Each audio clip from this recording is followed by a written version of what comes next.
اور اللہ نے اہم حکم یہ بھی بیان کیا کہ جب عورت کو طلاق دو تو جہاں وہ طلاق کے بعد نکاح کرنا چاہتی ہے اس کے نکاح میں رکاوٹ مت بنو، کباب میں ہڈی بننے کی کوشش مت کرو۔ یہ بھی زمانے جاہلیت میں ہوتا تھا اور آج بھی ہوتا ہے۔ فلا تعضلوهن ان ينكحن ازواجهن، اگر تم نے چھوڑ دیا ہے اس کو، عرب اس کو غیرت کا مسئلہ بنا لیا کرتے تھے کہ ہم نے چھوڑا ہے تو اب ہم کہیں اور اس کی شادی نہیں کرنے دیں گے۔ ہمارا معاذ اللہ یوں کہتے تھے تھوکا ہوا مال، جیسے آج بھی لوگ کہتے ہیں ہم نہیں کسی کہیں اس کو نکاح کرنے دیں گے۔ اس سے بھی قرآن نے کیا کیا؟ منع کیا۔ اور اس سے بھی منع کیا کہ اپنی مرضی سے زبردستی اس کا نکاح بھی مت کراؤ طلاق یافتہ کا۔ ینکحن ازواجہن، اپنے سلیکٹڈ شوہر سے نکاح کرنا چاہتی ہے تو تم کباب میں ہڈی بولو نہیں بنو، یعنی اس کو یہ رائٹ ہے کہ وہ جہاں چاہے نکاح کرے۔ یہ بھی خرابی ہے آج کل بعض علاقوں میں، یہ خرابی ہے کہ بیوہ کو یا طلاق یافتہ کو نکاح تو کرنے دیتے ہیں لیکن بعض علاقوں میں دستور ہے نکاح ہمارے ہی خاندان میں ہوگا، آپ ہمارے خاندان سے باہر نہیں جا سکتی۔ اس کو بھی قرآن نے کیا کیا؟ بولو ختم۔ نکاح بھی سے بھی نہیں روک سکتے اور نکاح بھی وہاں ہوگا جہاں آپ نہیں بلکہ یہ چاہے گی۔ اس میں اللہ نے عمر کی کوئی قید نہیں لگائی، 40 سال کی بیوہ یا طلاق یافتہ ہو، 50 سال کی ہو، 55 سال کی ہو، یہ تمہارا ہیڈ ایک نہیں ہے، تمہیں زیادہ ٹینشن لینے کی ضرورت نہیں ہے۔ لوگ بڑی ٹینشن لے رہے ہوتے ہیں کہ تمہیں ضرورت کیا ہے، اب 4 بچے ہیں تمہارے، 5 بچے ہیں، اس عمر میں تمہیں شادی کرتے ہوئے شرم نہیں آتی؟ چھوڑو بھائی، کیا ضرورت ہے؟ تو اللہ فرماتے ہیں کہ تمہیں ٹینشن لینے کی ضرورت بولو یہ اس کا ہیڈ ایک ہے، یہ تمہارا ہیڈ ایک نہیں ہے۔ جیسے کوئی 4 شادیاں کر رہا ہے تو اس کا ہیڈک ہے نا، آپ کا ہیڈک تھوڑی ہے یہ۔ آپ پتہ نہیں کیوں پریشان ہیں، مفتی صاحب کو کیا ہو گیا، وہی ان کا ہیڈک ہے، آپ کا ہیڈک نہیں ہے یہ۔ میں اپنی بھی درمیان میں لگا دیتا ہوں نا۔ تو ہر ایک کے ہیڈک ہم نے پالے ہوئے ہیں، وہ یہ کیوں کر رہا ہے، وہ یہ کیوں کر رہا ہے، وہ کم عمر سے شادی کیوں کر رہا ہے، وہ بڑی عمر سے شادی کیوں کر رہی ہے، یہ ہوتے ہیں نا لوگوں کے مسائل۔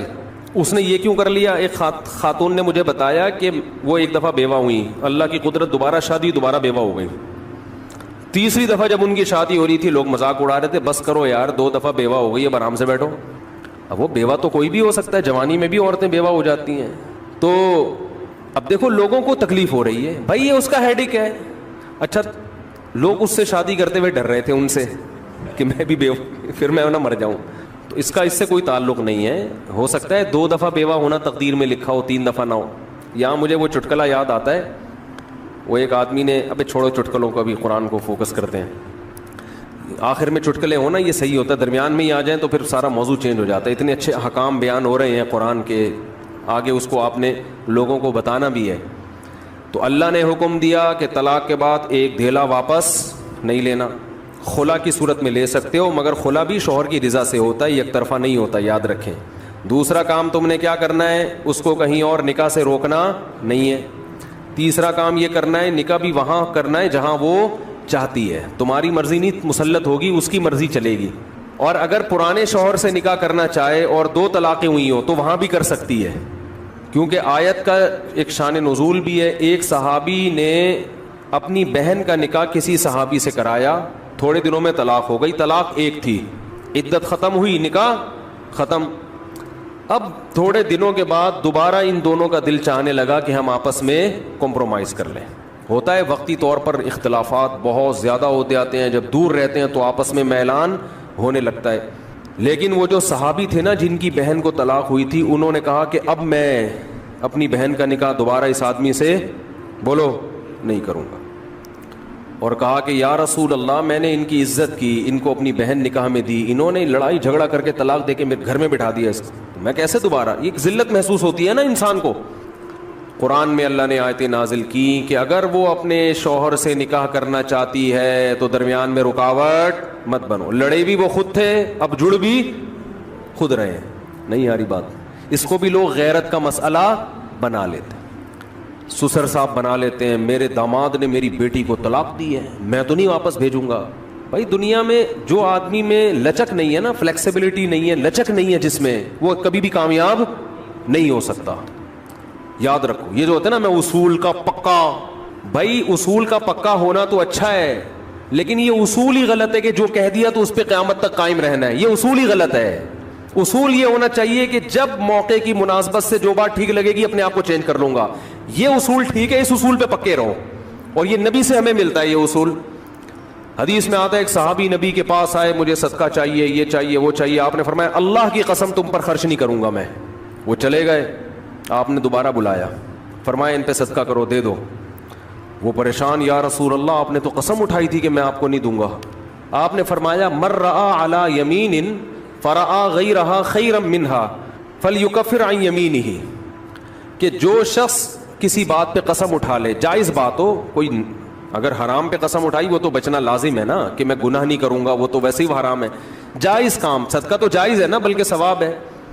فرمایا کوئی کسی جائز کام پہ قسم اٹھائے, پھر بعد میں اس کو خیال ہو کہ مجھے قسم توڑ دینی چاہیے, اس کا مائنڈ کیا ہو گیا, چینج, تو اسے چاہیے قسم توڑ دے اور کفارہ ادا کر دے, اس قسم پہ قائم بولو نہ رہے. قسم پہ جب قائم نہ رہنے کا حکم ہے تو بغیر قسم کے میں نے جو بول دیا بس وہ پتھر پہ لکیر بن گیا, یہ تو پاگل اور گدھے ہونے کی علامت ہے. قسم بھی اگر کھا لی ہو تو بھائی اس وقت یہ خیال تھا کہ نہیں دینا, اب زمینی حقائق کہہ رہے کہ اس کو دینا ہے, تو اب قسم توڑو, کفارہ ادا کرو اور دے دو. بات نہیں آ رہی میرا خیال ہے. یہ کس کی سیرت ہے, نبی کی. نبی سے زیادہ کسی کی پکی زبان ہو سکتی ہے, لیکن ایسی لچک سکھائی ہے کامیاب بننے کے لیے کہ یہ نہیں کہ جو کہہ دیا تو وہ پتھر پہ لکیر. گراؤنڈ ریئلٹی کے لحاظ سے, ماحول کے چینج ہونے کے لحاظ سے آپ نے اپنا رویہ کیا کرنا ہے, چینج کرنا ہے. اس وقت آپ کی رائے یہ تھی, اب آپ کی رائے وہ ہے, کیونکہ زمینی حقیقت بھی چینج ہوتی ہے اور انسان کی نالج بھی چینج ہوتی ہے اور انسان کی رائے بھی چینج ہوتی ہے. بعض دفعہ نالج چینج نہیں ہوتی, انسان تانے بانے ملا کے ایک رائے قائم کرتا ہے, بعد میں اس جب اور گہرا سوچتا ہے تو اسے لگتا ہے کہ وہ رائے ٹھیک نہیں تھی, تو وہ اسٹیٹمنٹ اس کا کیا ہو جائے گا, چینج. کوئی بات نہیں, دن میں 100 دفعہ چینج ہو جائے. ناکام وہ ہے جو کہہ دیا تو اڑ گیا, بس کچھ بھی ہو جائے. اب دیکھو, ایک آدمی آپ کو مستحق نظر نہیں آ رہا تھا, آپ نے کہا اللہ کی قسم تجھے میں صدقہ نہیں دوں گا, تو فراڈی ہے. بعد میں پتہ چلا نہیں فراڈی نہیں ہے, آپ کو نہیں, میں نے تو بول دیا تھا میں نہیں دوں گا. بھائی اب فراڈی ہونے کی بیس پہ نہیں دے رہے تھے, تو اب پتہ چل گیا یہ فراڈی نہیں ہے. بعض دفعہ پہلے بھی پتا تھا فراڈی نہیں ہے, اب بھی پتا ہے نہیں ہے, لیکن پہلے خیال تھا کہ نہیں دینا چاہیے, اب خیال ہے کہ دے دینا چاہیے, تو رائے چینج کر لو. بہت مشکل ہے. اور گھریلو جھگڑوں میں تو میاں بیوی کی طبیعت میں اگر لچک نہیں ہے نا, 4 دن بھی ان کا رشتہ نہیں چل سکتا. یہ تو مجھ سے ابھی لکھوا کے سگنیچر انگوٹھے لگا لو, جیسے سبزی والے نے ٹھپے لگائے تھے انگوٹھے لے کے گھوم رہا ہوں, لیکن آپ انگوٹھے نہیں, آپ مجھے پکڑ لینا, میں کہاں بھاگوں گا. وہ جب بھی انگوٹھے کی بات آتی ہے مجھے وہ سبزی والا یاد آتا ہے جس کو میں نے بزنس کے لیے پیسے دیے تھے, اور اس نے ایمانداری میں اسٹیمپ پیپر پہ اپنے انگوٹھے لگا کے دیے تھے. جب وہ پیسے لے کے بھاگا تو 3 سال میں نے وہ انگوٹھے سنبھال کے رکھے. اب لوگ مجھے کہتے ہیں نا, وہ فلاں آدمی کو میں اتنے کروڑ روپے دے رہا ہوں تو اتنا ایماندار ہے, میں تو اسٹیمپ پیپر پہ لکھوا رہا ہوں اور انگوٹھے بھی لگوا رہا ہوں. میں کہتا ہوں یہ انگوٹھوں کا تذکرہ میرے سامنے مت کیا کرو, انگوٹھوں سے کچھ بھی نہیں ہوتا. بندہ اگر 2 نمبر ہے, اسٹیمپ پیپر بکری کو کھلا دینا, کسی کام کا نہیں ہے یہ اسٹیمپ پیپر, عدالت سے بھی نہیں نکلوا سکتے. سمجھتے ہو, لکھوایا کرو ضرور, لیکن اس سے ہوگا کچھ بھی نہیں. عدالت انگوٹھا دیکھ کے بولے گی بس ٹھیک ہے انگوٹھا, اب انگوٹھے کو پکڑ کے جیل میں ڈال دو, بس انگوٹھے کو دیے تم نے پیسے, بندہ تو پکڑائی میں آئے گا ہی نہیں, آ بھی گیا تو کچھ بھی نہیں کر سکتے. عدالت کہے گی دیے کیوں تھے. تو پیسہ دینے سے پہلے 100 دفعہ سوچا کریں. خیر, تو کیا بات چل رہی تھی, ابے انگوٹھے کی بات کہاں سے آئی.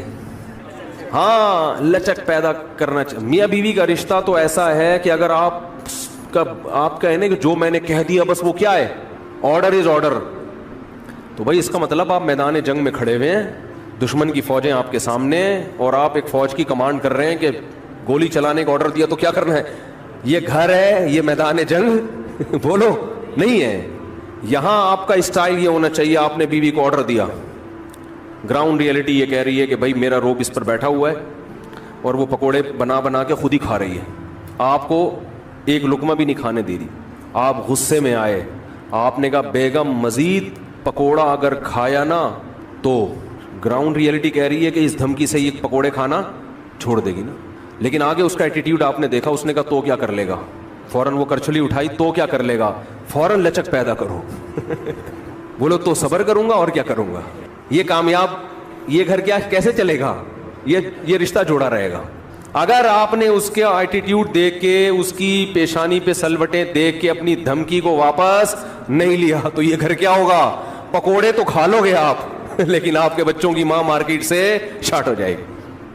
تو اس میں گھر کے اندر کا اصول لچک, کامیاب آدمی وہ. ہاں ناقابل برداشت کوئی معاملہ ہو جائے تو ایک الگ بات ہے. تو اللہ نے کیا حکم دیا کہ اگر ڈیورس ہو گئی ہے پھر دوبارہ ملنا چاہتے ہیں تو کباب میں ہڈی بولو مت بنو, ملنے دو ان کو, کوئی مسئلہ نہیں ہے. ہاں یہ قرآن نے کہا ہے کہ اس شرط میں ملیں کہ ان کا اپنے بارے میں یہ خیال ہو کہ دوبارہ وہ جھگڑے نہیں کریں گے. ایسا نہ ہو ملتے پھر وہی ٹینشنیں شروع کر دیں, اب دوبارہ اپنی اصلاح کر کے آئیں کہ بھئی اب ان ماضی کے قصوں کو چھیڑنا نہیں ہے. لیکن یہ ایک یا دو طلاقوں کے بعد ہے, 3 طلاق کے بعد نہیں مل سکتے جب تک کہ کہیں اور نکاح نہ ہو جائے اس کا. تو خیر قرآن مجید میں اس میں اللہ نے یہ بھی حکم دیا وَلَا يَحِلُّ لَهُنَّ أَن يَكْتُمْنَ مَا خَلَقَ اللَّهُ فِي أَرْحَامِهِنَّ. 100 روپے میں حور کا چانس لینے میں کوئی حرج نہیں. لیکن یہی مولوی صاحب اگر آپ سے کہیں کہ 5 کروڑ روپے اس ڈبے میں ڈال دو اور گارنٹی سے کہتا ہوں کہ تمہیں 70 حوریں ملیں گی, آدمی کہتا ہے مولوی صاحب 70 کیا 70,000 بھی ہو نا, 5 کروڑ کی رقم میں داؤ پہ لگانے, نہیں ملی تو کیا ہوگا؟ کیا خیال ہے, کیا خیال ہے بھائی؟ نہیں ملی تو کیا ہوگا؟ چوڑے میں آ جائیں گے. 5 کروڑ یہاں والی جو ہے وہ بھاگ جائے گی ہماری جو اپنی حور ہے. جب سارے پیسے اس کو پتا چلیں گے نا حور کی بھیٹ چڑھا دی ہے اس نے, تو یہاں والی کیا ہوگی؟ وہ بھاگ جائے گی. بڑی قربانی انسان ناممکن ہے جب تک اپنی آنکھوں سے یہی منظر 70 حوریں لا کے اس کے سامنے کھڑی کر دی جائیں اور کہے 5 کروڑ روپے دے اور یہ 70 حوریں لے جا, پھر گن پوائنٹ پہ نا لوگوں سے چھین کے 5 کروڑ روپے کا انتظام کرے گا.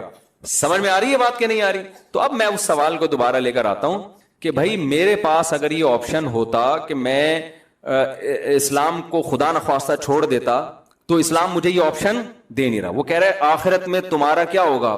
بے تحاشا نقصان.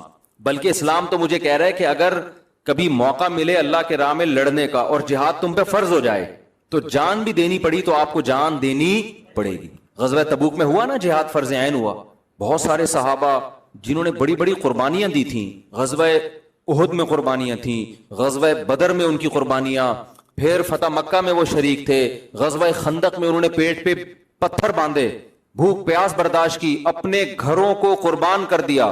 حضرت ابو سعید خدری رضی اللہ تعالی عنہ 10 سال کے نبی کی خدمت میں آئے, یا رسول اللہ میرے باپ بھی احد میں شہید ہو گئے, میرا بھائی بھی احد میں شہید ہو گیا, گھر میں کمانے والا کوئی بھی نہیں ہے, آپ ہمارے ساتھ تعاون کریں. بتاؤ میرے پاس اگر کوئی آتا, میں کہتا یار اس آدمی نے میرے لیے اتنی بڑی قربانی دی ہے کہ باپ بھی شہید کروا دیا, بھائی بھی, اور گھر میں اب کوئی کمانے والا نہیں ہے, میں بے تحاشا چندے کا اعلان کرتا کہ نہیں کرتا کہ یار یہ تو میرا خاص وفادار آدمی ہے. نبی نے اعلان نہیں کیا. نبی نے کیا فرمایا؟ من یستعفف یعفہ اللہ, جو اپنے دامن کو مخلوق کے سامنے ہاتھ پھیلانے سے پاک رکھنا چاہتا ہے نا, چاہتا ہے اللہ بھی ہمیشہ اس کے دامن کو مخلوق سے پاک. ہاتھ کس کے ساتھ سامنے پھیلا رہا ہے؟ پیغمبر کے. لیکن پیغمبر اپنے آپ کو بھی مخلوق کی فہرست میں لا رہے ہیں, خالق کی فہرست میں نہیں لا. پیغمبر سے بڑا کوئی ہو سکتا ہے؟ لیکن نبی کیا کہہ رہے ہیں؟ میں بھی تو مخلوق ہوں. اچھا جو کمزور ایمان والے لوگ تھے ان کو نبی نے چندہ کر کے دیا, جن کا خیال تھا نا کہ یہ پکے ایمان والے, ان کو نہیں دیا. حالانکہ وہ تو زیادہ اپنے ہیں, جو اپنے تھے ان کو پیسے دینے سے منع کر دیا. نہیں بھائی, ان کی عادت خراب نہیں ہونی چاہیے. نبی سے بھی نہ مانگے کبھی, اور صراحتاً منع نہیں کیا کہ مت مانگو, اشارے سے منع کیا ہے. من یستعفف یعفہ اللہ, جو اللہ سے پاک دامنی طلب کرتا ہے. پاک دامنی کا کیا مطلب؟ دامن رسوا نہ ہو. پاک دامنی زنا سے بچنے کو بھی کہتے ہیں کیونکہ زنا کرنے سے انسان کی عزت چلی جاتی ہے. پاک دامنی بھیک سے بچنے کو بھی کہتے ہیں کیونکہ مانگنے سے بھی انسان کی عزت چلی جاتی ہے. اگر عزت ہو, کیونکہ بہت سے لوگ کہیں گے ہم تو صبح شام مانگتے رہتے ہیں, ہمیں تو کوئی عزت نہیں آ رہی ہماری. وہ ایک آدمی کسی محلے میں گیا, آیا, کہتا ہے یار اللہ کا شکر ہے کہ میری عزت نہیں ہے. میں کہا اس میں شکر کی کیا بات ہے؟ کہنا اگر عزت ہوتی تو آج میری بہت زیادہ بےزتی ہو جاتی تھی. آج میں نے ایسا کام کیا اس محلے میں کہ میری اگر عزت ہوتی نا تو آج میں بہت بے عزت ہو جاتا. تو کہہ رہا شکر ہے میری پہلے سے سرے سے کوئی عزت تھی نہیں. تو ہمیشہ بے عزتی عزت دار لوگوں کی ہوتی ہے, جو بے عزت ہوتے ہیں ان کی کوئی عزت نہیں ہوتی. تو بھیک مانگنے سے عزت جاتی ہے ان لوگوں کی جن کی پہلے سے سوسائٹی میں کوئی عزت ہو. تو نبی صلی اللہ علیہ وسلم نے فرمایا من یستعفف, جو اللہ سے پاک دامنی طلب کرتا ہے, یعنی اپنی عزت بچانا چاہتا ہے، اللہ بھی اس کی عزت بچاتے ہیں. کیا مطلب؟ اسے بھیگ کے داغ سے ہمیشہ کے لیے محفوظ کر لیتے، غیب سے اس کے لیے روزی کا انتظام کرتے ہیں. تھوڑا صبر کر لیا جائے نا، پیٹ کاٹ لیا جائے، بھائی کسی سے مانگنا نہیں ہے، تو اللہ پھر مدد کرتے ہیں. اللہ کہتے ہیں اس نے نہیں ہاتھ پھیلایا نا، اب میں اس کو لوگوں کا محتاج نہیں ہونے دوں گا، لیکن صبر کرنا پڑے گا. اور پھر دوسری بات نبی نے فرمائی وَمَن يَتَصَبَّرْ يُصَبِّرْهُ اللَّهُ، جو اللہ سے صبر مانگتا ہے. اب سوال پیدا ہوتا ہے اس عزت بچانے کے لیے تو بہت صبر کرنا پڑے گا. 10 سال کا بچہ جس کا باپ بھی شہید ہو گیا، جس کا بھائی بھی شہید ہو گیا، ماں اکیلی گھر میں ہے، وہ کیا کہے گی بھائی ہم نے اپنے خاندان کے سارے لوگ تو لٹا دیے، اب ہم فاقے کیسے برداشت کریں؟ تو ٹھیک ہے عزت اہم چیز ہے، صبر کتنا کرنا پڑے گا اس کے لیے. لیکن نبی نے اگلی جملے میں یہ بتا دیا من یتصبر، جو اللہ سے صبر مانگتا ہے نا، یصبرہ اللہ، اللہ اسے صابر بھی بنا دیتے ہیں. یہ صبر بھی کس سے مانگو؟ خالی پیسے نہیں اللہ سے مانگنے. غربت اور مہنگائی میں جو ٹینشن ہوگی اس ٹینشن کو ختم کرنا بھی کس سے مانگنا ہے؟ اللہ سے. اللہ مجھے اس پہ صبر دے، تو اللہ صبر دے دیتا ہے. اب آپ مجھے بتاؤ، اتنی بڑی قربانی، باپ شہید، بیٹا شہید، اور گھر میں فاقے، اور نبی نے بھی، حالانکہ نبی چندہ کر کے دے سکتے تھے، دوسروں کو بھی تو دے رہے تھے نا، جبکہ یہ امید ہو کہ میری مدد بھی کر سکتے ہیں، خالی ہاتھ واپس بھیج دیا. ایسے میں اگلی جنگ کے لیے اگر نبی بلائیں تو جس کا ایمان ایسا ہو جیسا ہمارا 500 والا، کہ 500 میں ٹرائل بیسس پہ آپ ایک ہور کا رسک لے سکتے ہیں، تو اگر ایسا ایمان ہوتا اگلی جنگ میں شرکت کرتے؟ بولتے کیوں نہیں میرے بھائی، کبھی بھی نہیں کرتے. لیکن انہوں نے ہر جنگوں میں نبی کا ہمیشہ ساتھ دی. بدر میں شریک ہونے والے، احد میں شریک ہونے والے، خندق میں تو کتنی ٹینشن تھی. اب آپ دیکھو اسلام کو اپنے دعوے کی سچائی کا یقین کتنا ہے کہ اسلام بھی کوئی لچک نہیں دکھا رہا. تبوک کا جب موقع آیا نا تو تبوک سے زیادہ سخت، اگر آپ تاریخ اٹھا کے دیکھیں ایسا لگتا ہے کہ اس سے زیادہ سخت کوئی آزمائش کا موقع تھا نہیں. احد میں بھی لڑائی بڑی سخت ہوئی ہے، لیکن وہ تو لڑنے کے بعد پتا چلا نا کہ سخت ہوئی ہے، پہلے تھوڑی پتا تھا. تبوک میں پہلے سے پتا تھا کہ اتنی ٹینشن والی لڑائی اب تک عالم اسلام میں ہوئی نہیں ہے، کہ بہت لمبا سفر، انتہائی شدید گرمی، اور کھجوروں کے پکنے کا ٹائم، جو پورے سال باغ پہ محنت کی ہے وہ پھل توڑنے کا وقت ہے. اور رومیوں سے لڑائی، انگریزوں سے، جو آج کے انگریز ہیں، یہ اس زمانے میں بڑے ماہر تھے، یہ ان سے لڑائی ہے. اتنا